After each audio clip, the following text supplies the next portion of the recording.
global warming is for real. It's a real thing. And the effects of global warming are devastating, and they'll continue to get worse unless we get our hands around the release of methane gas.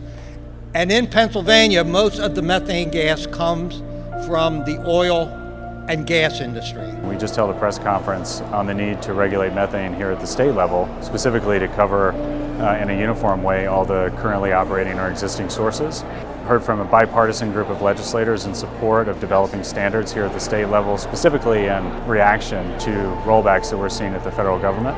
Now is the time for Pennsylvania to step into that vacuum, to stand as a leader. Pennsylvania, while they're not the first state to deal with methane emissions, they are the second largest natural gas producing state in the U.S. So there's an opportunity for Pennsylvania to really set the stage. We can require safety checks to ensure that methane leaks no longer occur, and implement penalties against those operators that continue to have leaks in their operations. You have companies, major companies, multinational companies, several of which have operations here in Pennsylvania, like Shell, XTO, that are in support of the federal framework as it exists right now at the federal government without being rolled back, on the context that it's good for business. This should not be a partisan issue. This is an issue we already have an answer to. Technology exists today to cut methane pollution at little to no cost to the industries who produce and use natural gas. FLIR produces optical gas imaging cameras. They're specialized thermal cameras that optically see the methane leaks and VOCs.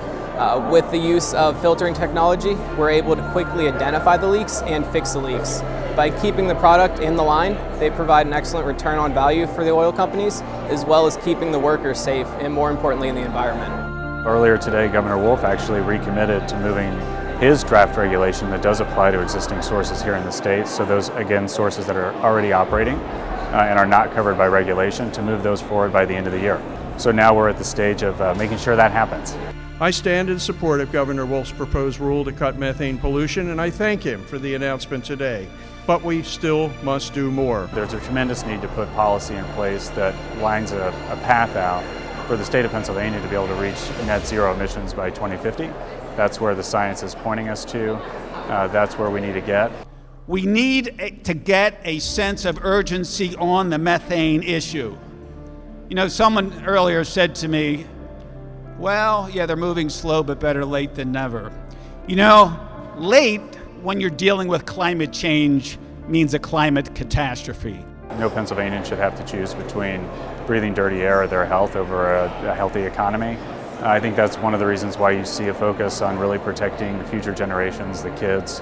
And I think one of the reasons, if not the biggest reason, you see such a gathering of bipartisan folks, including faith and environmental organizations and community organizations generally, is because they get that now is the time for action. Now is the time to act to protect our communities, but also our future.